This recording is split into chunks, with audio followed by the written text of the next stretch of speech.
Thanks for joining us. I'm Megan Roberts. We begin tonight in Nunavut, where a Cambridge Bay mother is speaking out about inappropriate messages her daughter regularly receives on social media. She says there's no way to stop predators online, even after they've been blocked. Tharsha Ravichak-Ravarthi reports. Jessie Tologoanak-Kasoni says her 21-year-old daughter is a victim of online harassment. The Cambridge Bay mother is worried the internet allows anyone to view and message people, and her daughter's had multiple people messaging her on TikTok and Facebook. She constantly blocks and deletes them, but they make new accounts like within minutes, and they keep on messaging, and there's absolutely no way to really stop it. I don't know. The lack of boundaries on the internet is a concern echoed by this internet safety expert. He says that it is primarily young people who are targeted, and boys and girls tend to be targeted differently. Offenders are often sexually motivated when targeting girls, while boys are used for financial gain. He says there isn't enough regulation of these online platforms. For example, anonymous accounts that were created yesterday to add, for example, dozens of kids in a community and start targeting them with direct messages using fraudulent accounts. And that's often unreported, he says, because victims don't feel comfortable coming forward. The Online Harms Act was created to address concerns like online harm and child luring, but that's on hold with Parliament prorogued. I just hope to encourage more parents and even grandparents, if they know or hear or find out about any little thing. It can be small, but it can also be a really big. Tharsha Ravichak-Ravarthi, CBC News, Toronto. The Yukon Food Security Network has launched a new website. Its purpose is to share information and build community among organizations. Gabrielle Plonka has the details.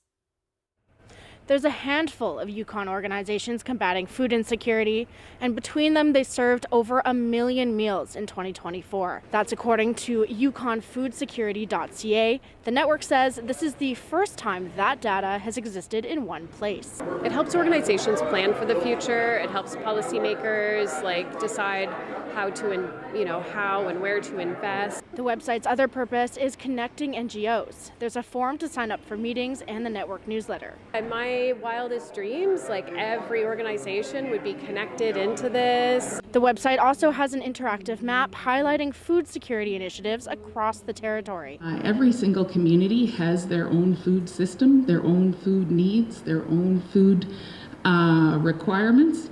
And food as a basic human right it's not a Whitehorse-based, Whitehorse-centric something. It really is hopefully a recognition that the knowledge is sitting with the people who live and work across the territory. Organizers say that focusing on food security gaps outside of Whitehorse is one of the core mandates. Gabrielle Plonka, CBC News, Whitehorse. Canada and the government of the Northwest Territories will spend $10.3 million to advance wildfire preparedness. A majority of the funding comes from the federal government. It'll be spread out among communities over the next 5 years. The funding will mainly go to fire smart initiatives, which include training community members, vegetation management, and emergency planning. Officials say 18 community fire departments are trained to deliver fire smart programs locally. The GNWT plans for more training to be offered each year. Conversations around how the funding gets dispersed are ongoing. Lawyers have finished presenting evidence in the trial of a former Yellowknife politician. Robin Williams says was a Yellowknife city councillor from 2018 to 2022. He's accused of assault and sexual assault. He denies all charges against him. Natalie Pressman has more. A warning, the following contains details some may find disturbing. A jury spent the week hearing the accused version of events. Williams described a much different story than the complainant. He said his accuser has fabricated many of the charges against him, that he was never violent with her, and that she was the one who assaulted him on many occasions. Williams testified that she would hit and slap him frequently and would yell at him and get in his face. In one charge related to Williams spitting chewing tobacco at her, Williams said she was yelling in his face, and in telling her to stop, the tobacco in his mouth came loose and some of it got on her. Asked about a photo of the woman with a black eye, Williams said she hit herself in an event that concerned and shocked him. He told the court the woman was often irrational and drinking heavily throughout many of the alleged charges. The woman's identity is protected by a publication ban. Lawyers will present closing arguments on Monday. After that, the jury will begin deliberations. Natalie Pressman, CBC News, Yellowknife. The sentencing of Eric DeJager is now postponed until Thursday. Both the Crown and defense made their final arguments today. They submitted a joint position of a 6-year sentence. Victims and their families read impact statements yesterday. The judge thanked them today, saying their words had deep meaning for the court. Leva Halsberga is a human rights activist who helped bring DeJager to Canada to face charges in 2015. She praised the courage of those who spoke. People who are talking in court today show courage that is so immense that we cannot imagine how much courage you need to do that. I mean, I compare it to climbing the Mount Everest. You need that much courage to be able to go and stand in court after so many decades of suffering and pain to speak about what happened to you as a child. DeJager has pleaded guilty to 6 counts of indecent assault. The charges stem from his time as a priest in Igloolik between 1978 and 1982. He was previously sentenced to 19 years in prison in 2015 on 32 counts of child sexual abuse. The trial of a Nunavut man accused of second-degree murder continues in St. John's, Newfoundland. An eyewitness testified today at the trial.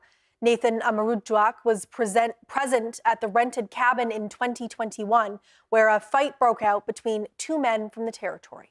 One of them was pronounced dead shortly after. Mark Quinn reports. The dispute between Bernard Otuk and Patrick Sularayuk erupted on June 22, 2021. Both were crew members on a Baffin Fisheries vessel that had tied on in Bay Roberts that afternoon. And that evening they were staying at a rented cabin on Roach's Line in Conception Bay North. Nathan Amarudjak was with them and testified in court yesterday and today. In court, Amarudjak said Otuk was intoxicated when they met that evening. He said Otuk was drinking beer and became increasingly angry while talking about his ex-girlfriend and grandmother. His grandmother had died recently, and Otuk was upset because working on the boat meant he couldn't attend her funeral. Amarudjak said he and Sularayuk tried to calm Otuk, but it didn't work. He said Otuk was first to shove Sularayuk and then grabbed him by his collar. Amarudjak said he tried to get between the 2 fighting men, but he was pushed away. He rolled some marijuana and invited them to join him outside, but they didn't. After smoking a joint, he said he looked into the room and again told the pair to stop fighting, but he was ignored. While he continued to smoke outside, he heard Sularayuk calling his name. He told the court Sularayuk sounded like he was afraid, and when I went in, he was distraught. Amarudjak said when he entered the room, he saw Sularayuk doing CPR on Otuk. Amarudjak left and found someone to call 911. When police arrived, they found Otuk unresponsive. He was rushed to hospital in Carbonear, where he was pronounced dead. All 3 men are from Arviat, Nunavut.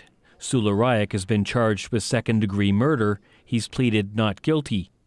Earlier this week, Crown lawyer Robert Roach said Sularayuk put Otuk in a chokehold after Otuk was aggressive with him. Roach said the trial's jurors will have to consider the limits of self-defense.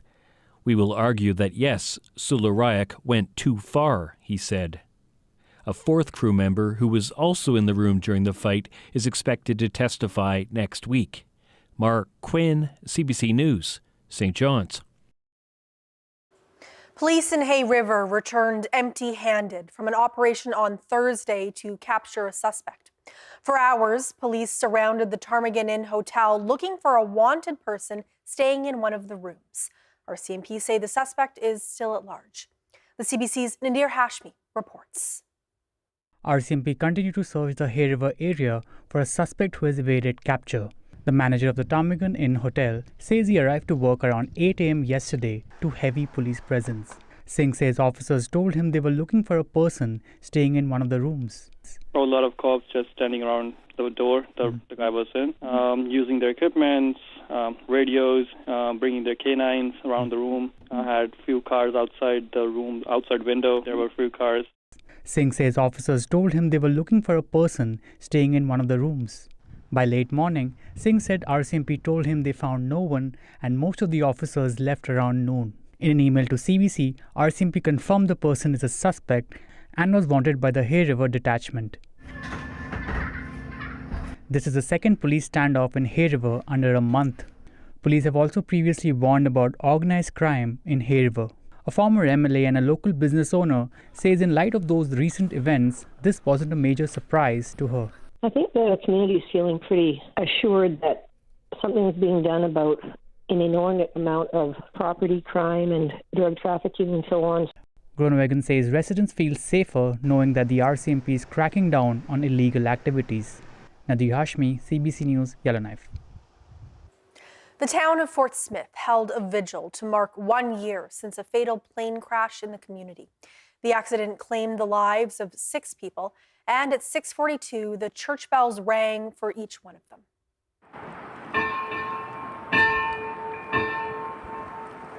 As we light our candles this evening, may their glow remind us of the lives we lost, the love they shared, and the enduring bond of this community. That was Fort Smith Mayor Dana Ferguson speaking last night at a vigil in the community. People gathered to remember the 6 people who died in a Northwestern Air Lease crash a year ago. Former Smith Landing Chief Francois Paulette encouraged people to look to the future, remembering that their loved ones are not behind them, but ahead of them. Father Aaron Solberg is a priest at St. John's Anglican Church. He says they opened their doors to invite people to pray and offer a space where they can grieve together. You don't have to do this alone. Community is about coming together. It's about talking about things. Too often I hear people say to me, "Oh, I didn't call you because I didn't want to bother you." I said, it's a bigger bother when you don't call me. I want to be there for you. We want to be there for you as a church, as a family. That's what we do. We're there for you. We're there for each other, and we hold each other in times of struggle. The vigil had music and drumming along with the candle lighting. Solberg says they made a place for music, including the local traditional drummers, because music is a way of healing. Both Solberg and Ferguson encouraged members of the community to reach out if they need support in the days ahead.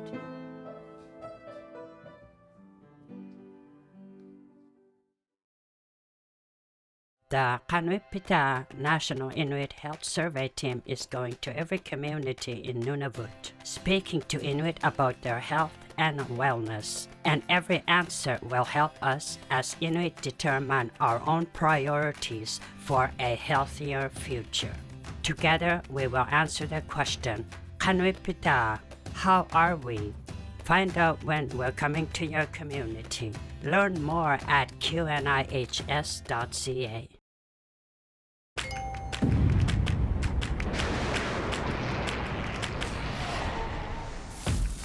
I've never seen anything like this before.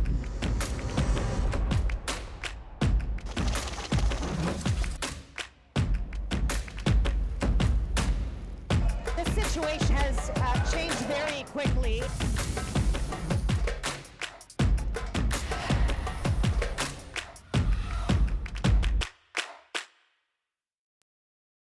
In your once stolen vehicle in West Africa.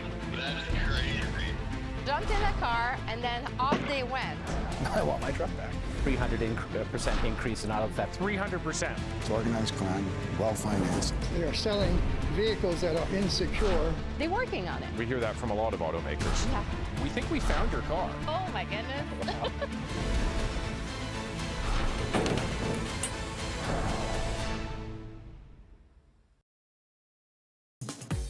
This is CBC North on your smart TV because CBC News is now streaming local. Local news and weather on your connected TV or favorite device. CBC News North, streaming now. It makes sense that they get a larger share, or does it? Welcome to the Greenbelt. All of this, just single detached homes. Yes. What do we know? I think we can explain. About that with Andrew Chang.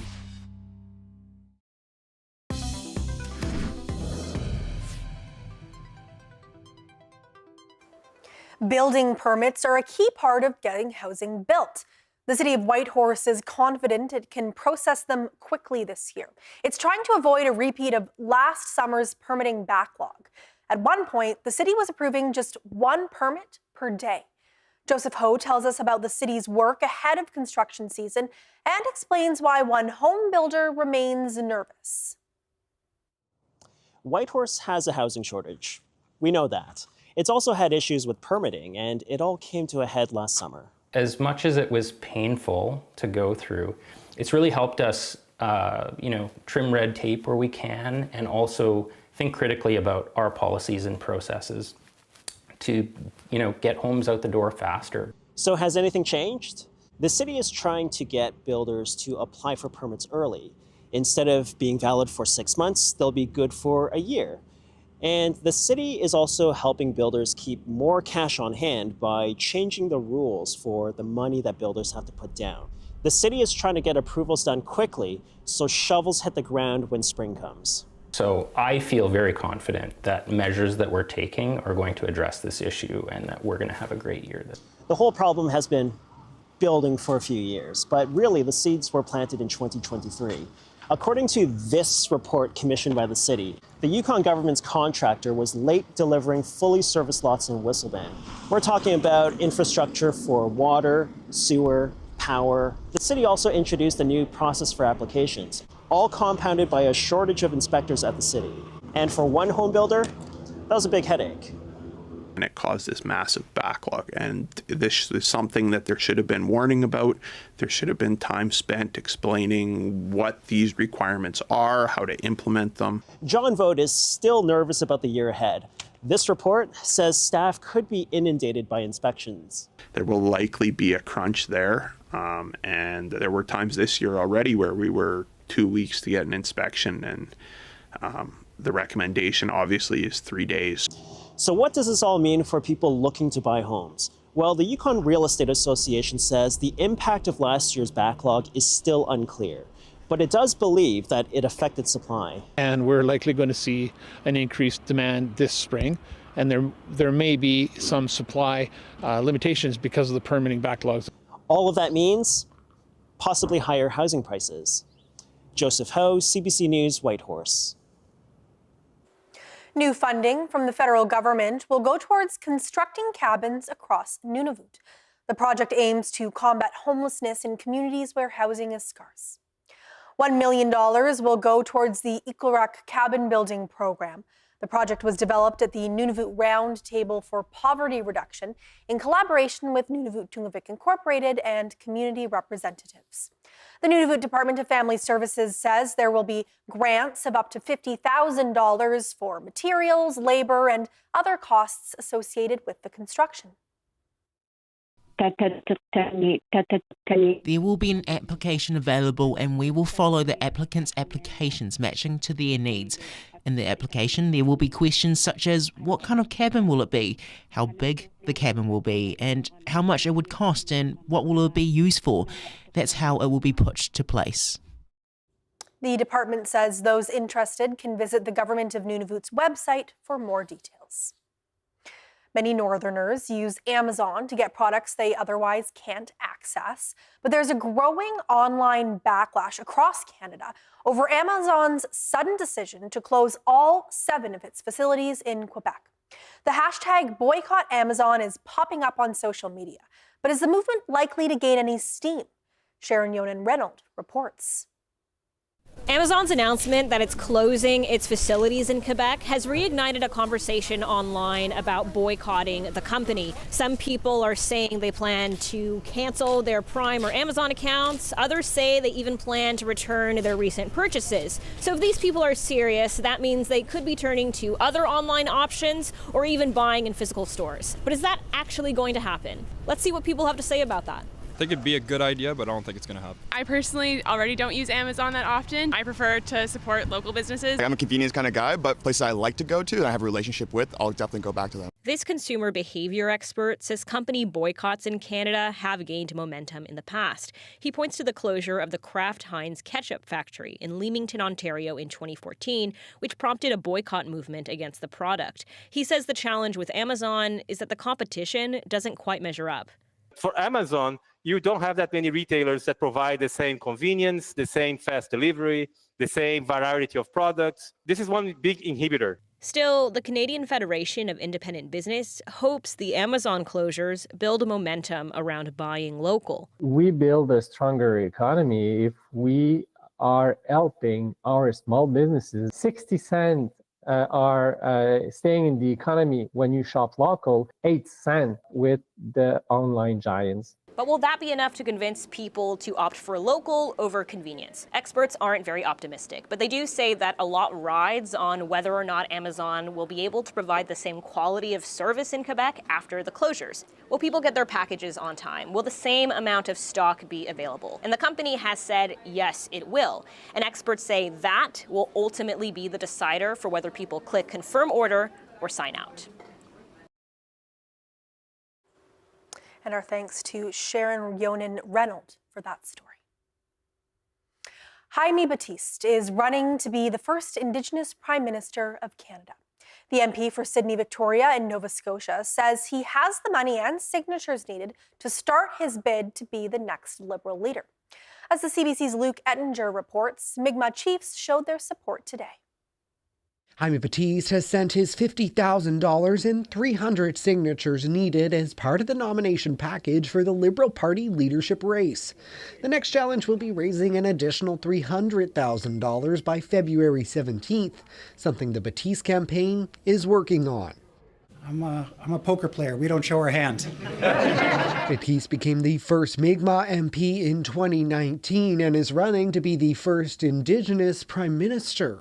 Someone always has to take these first steps, even if they know that these first steps that we're taking are to pave the way for future generations. Mi'kmaq Chief stood behind him at a Dartmouth hotel Thursday. As a close friend, I really encouraged him because we didn't really hear the Indigenous issues in the forefront. And our rights are more than a special interest group. We are a nation, and we need the government of Canada, the people that make the decisions, to talk to us as a nation. It was 1960 when Indigenous people gained the right to vote in Canada.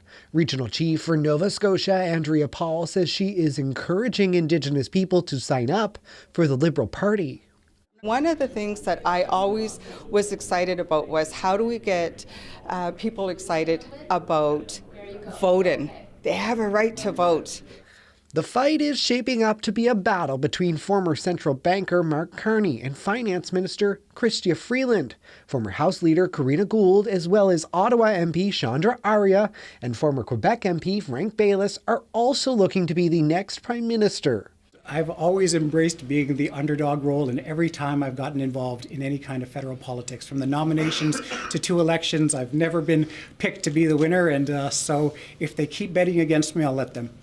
Canadian citizens and permanent residents over 14 can join the Liberal Party to vote, so long as they sign up before 6 p.m. Atlantic on Monday. Luke Ettinger, CBC News, Dartmouth.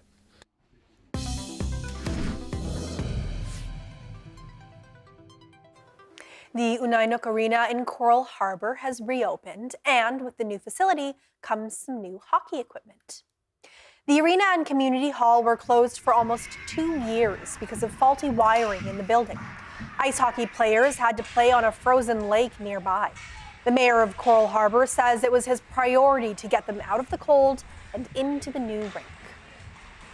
The arena was closed for maybe 18 months, which is a long time. The damage was in the wiring, and it was closed down because of safety reasons by the fire chief in Rankin Inlet. The government of Nunavut provided $250,000 for the upgrades and equipment. Netzer says the hamlet is excited to have recreation activities up and running again. A dad in Nunavut is keeping a family tradition alive for his son. Brent Connell has been maintaining a small ice rink outside his house since November. He says his mother created an outdoor rink for the family, and now he's doing the same for his son. The CBC's Des Loreen checked it out. 1v1, keep it clean. This is the second year that Inuvik resident Brent Connell has made a front yard ice rink. It's a family tradition he's sharing with his 10-year-old son, Parker. It's cool to have it. I can go out on it every time I want to. I'm thankful for him to do that and have it for me to go on it and practice. His dad Brent is out here clearing the snow and flooding the ice at 5 a.m. almost every single day. The rink is complete with 2 nets and even benches for onlookers. He says it's hard work, but it's worth it to keep a family tradition alive. Like my mother would be the one who's kind of started the outdoor rink with us and my brother and I. So, I learned to skate on an outdoor rink, and, she was the same way with, a lot of early mornings having a 5, 6 a.m. flood. So we were on the ice at 8 in the morning. So Connell and his son invite their friends to come play many times a week. Sometimes it's lunch hour, after school, or under the northern lights at night. So I coach Parker, who's U11, so we're on the ice 3 times a week, and he's helped coaching the U7 group as well, so he's got 2 additional ice times. So he's on the ice 5 nights a week at the arena, and then, every day of the week here now, out here on the outdoor rink, so. Yeah, it's a big commitment for the kids, and it's just about giving back to what you had as a youth as well, so. Connell says the long days are worth it just to see the smiles. Des Loreen, CBC News, Inuvik.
And that is Northbeat for tonight. For news anytime, go to cbc.ca/north.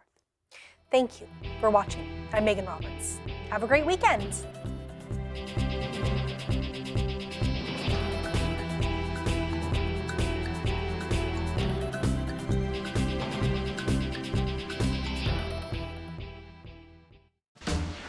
The question is, I'm just going to ask. I want to ask you, but why is this such a big deal? What does the science say? What was their reaction? What are we talking about here? Who told you? So, to be clear, What would you say to them? what is the actual story there?